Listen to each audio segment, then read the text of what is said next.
What's going on, everyone? I'm just a typical, average American here today to react and learn about Canada's JTF2, which stands for Joint Task Force 2. So, like most Americans, I don't really know much about Canada's military, but apparently these JTF2 guys are the real deal.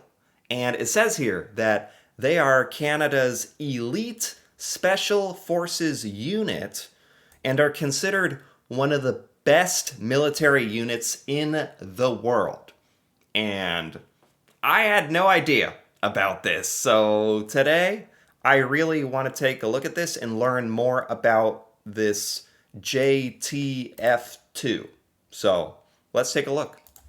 The Joint Task Force 2 stands as an extremely confidential and elite special operations unit within the Canadian Armed Forces. Okay. They represent Canada's most elite forces, the faceless operators who go to places they won't name. Oh my God. For one thing, I didn't know this was so secretive. I don't know. It sounds like maybe a similar or like an equivalent to the U.S. like Navy SEALs, or, you know, some of those really like intense, badass special forces people who do the stuff that is like, you know, crazy that not everybody can do. And I mean, when their faces are like blacked out in the photo and they won't even tell you where the heck they go, like that's pretty darn serious. To complete missions they won't talk about. Known worldwide as an exceptional Tier 1 special operations unit, trained for domestic and international missions. I've never heard of them before, although I feel like that's like what a lot of Americans would say about a lot of Canadian stuff. Like I was saying at the beginning, you know, we don't know much about Canada's military here in the U.S. Like we all are like, oh, the Navy SEALs or the FBI or, you know, the scary people. And it's like, it turns out Canada, you have your own freaky, scary super soldiers as well. You know, who knew? This secretive unit remains shrouded in mystery, with limited details available. The first Joint Task Force operated briefly in the Persian Gulf as an impromptu unit. Its second manifestation emerged in 1993, giving rise to JTF2 as Canada's foremost counter-terror unit. Oh, wow. The Special Emergency Response Team was Canada's main special operations force. Formed in 1986, SERT was in charge of counter-terror and hostage rescue. Okay, so this is like this is like as serious as it gets when you're talking about like military units and the people who do like, you know, they go in like the people who had to go in and like find Osama bin Laden and like Saddam Hussein and stuff like that. Like those are the things that come to mind for me as an American, like those crazy missions where you're finding like you're fighting terrorist organizations on their homeland, like in bunkers underground, like that jumping out of airplanes. Like these are the guys. And they said in Canada, this started in the 80s with this special forces group, and then it became the JTF2 in like 93, I think they said. It was disbanded in 1992. JTF2 took over these responsibilities. Recruits face a set of carefully designed physical and mental tests. The final phase of training is the Special Operations Course, lasting approximately 7 months. In the course, future What? What? What? Did they say that correctly? Like, I understand that if you're going to be one of these people, like, you gotta be, for one thing, maybe a little bit crazy, but in a good way.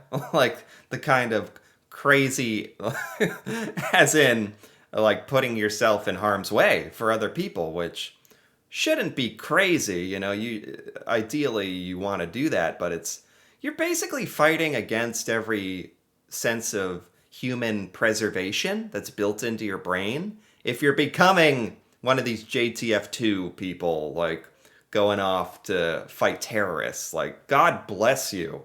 But, like, and we need people like this, but they are rare. And that's like just the being able to do this mentally, like have the strength mentally to do this, not to mention like physically what you have to do. And when they say, oh, the final bit of the training, you know, the last 7 months. 7 months? 7 months of training? What? JTF2 operators are trained in basic and advanced weapons, insertion and extraction techniques, land navigation, and patrolling. Usually only 20% of those training for the unit manage to become assaulters, a role that can earn a premium 6-figure salary. Oh, wow. So, I mean, 7 months is a long time, but we are talking about like the best of the best, tier 1 special forces.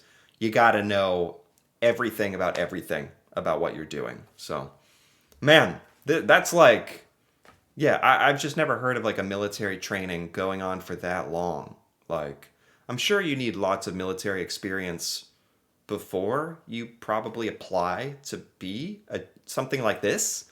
But then it's like almost a year more of just training.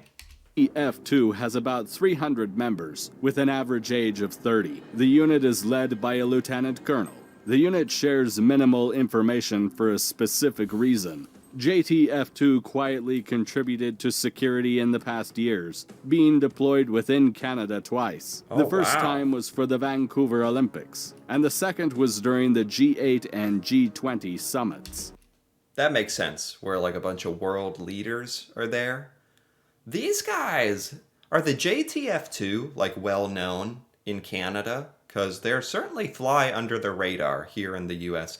You know what? I bet in like special forces and military circles, like people probably know more about this. But for me, as just like a normal American guy, I didn't know about them. I didn't know about all this, but it's really cool.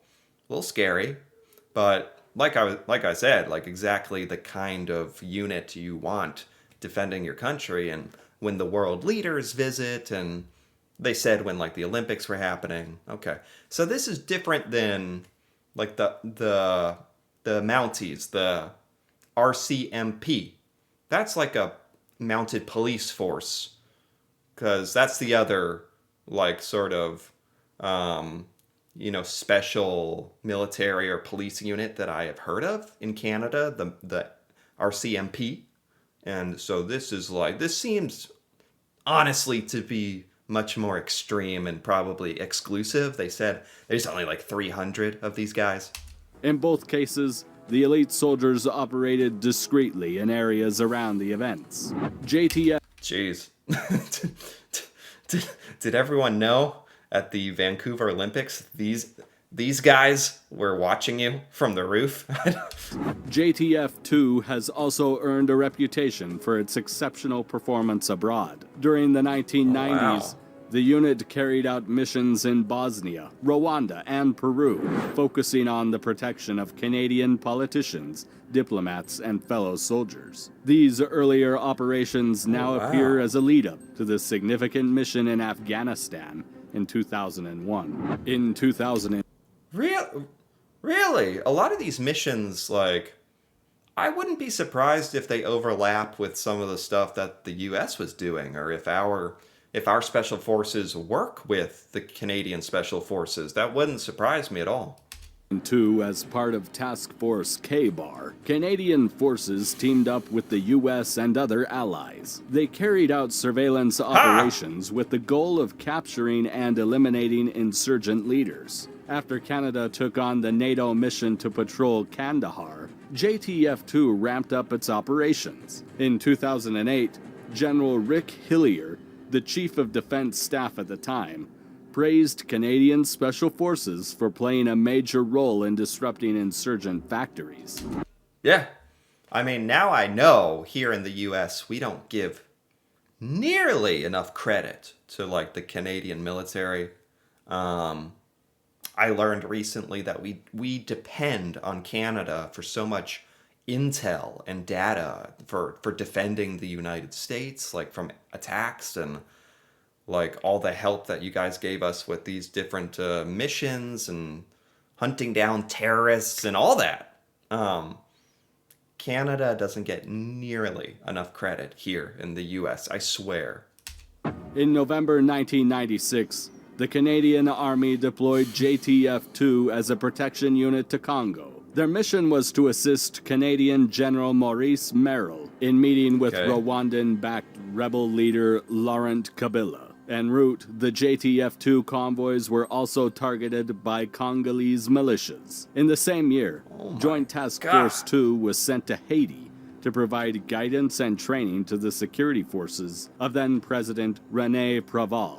The Oh, that's interesting. Sent out to provide like not always to just, you know, capture and take out the targets, but to like train and help maybe other militaries as well with like Canadian style training or some of the stuff that they know. training specifically concentrated on tactics for seizing weapons and countering revolutionary threats. In 2006, JTF2 joined forces with the United States and the United Kingdom to execute a successful mission aimed at rescuing 4 Christian peace activists who had been taken captive by an insurgent group in Baghdad, Iraq. I do not remember this. This is insane. Oh my God. What happened? Well, anyway, that's cool to see. Like, it is not cool to see hostages and terrorists. It's cool to see the US, Canada, UK, like all working together to take on these kinds of threats. It's good to know, like, that we do that and that we're sort of protecting each other in that way, and that, yeah, we got legit forces to go out and take out the bad guys and help people like this. But this whole situation sounds horrible. In response to this, the joint UK and US Special Operations Task Force in Iraq, known as Task Force Black, launched Operation Lightwater. Task Force Black aimed to find and rescue the 4 hostages, with technical intelligence support from the US and assistance from JTF2 during the operation. On March 23, 2006, the SAS successfully rescued 3 hostages, but unfortunately the 4th was found to have passed away. This is them? 2 Canadians, a Brit, and an American? Is this accurate? I didn't know about this hostage situation. Obviously, it's a travesty that somebody died, but it's honestly kind of amazing that they were able to go into a foreign country and, you know, just thinking about that, like sending in just like a small unit into a literal hostile foreign country just to get 3 people safely and take them home. That's incredible that 3 out of 4 were saved. Although the Canadian government didn't comment on the mission, both the British Foreign Office and the Pentagon highlighted the crucial role played by Joint Task Force 2. Oh. Well, that's good that we are acknowledging Joint Task Force 2. I never heard about this. But let us know what you think in the comments section below. Oh, that's it. Okay. That's a crazy story that they ended on. Oh my God. These are the real deal. It's cool. They talked a little bit about the training, a little bit about the missions that JTF2 has been on, helping the United States. This is just like some of the best of the Canadian military.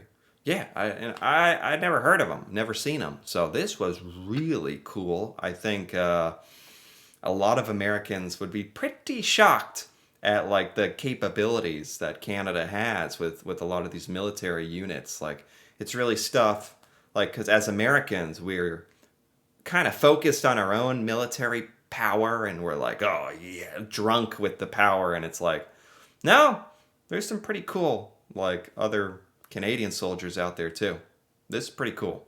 So anyway, I enjoyed this. If you enjoyed this, feel free to give this video a like or leave a comment with your thoughts on the Joint Task Force 2, any of the stuff here. That'd be cool to hear about, especially if you know about this. And if you're interested in more videos like this, me reacting to Canadian things I've never seen before, feel free to subscribe for more.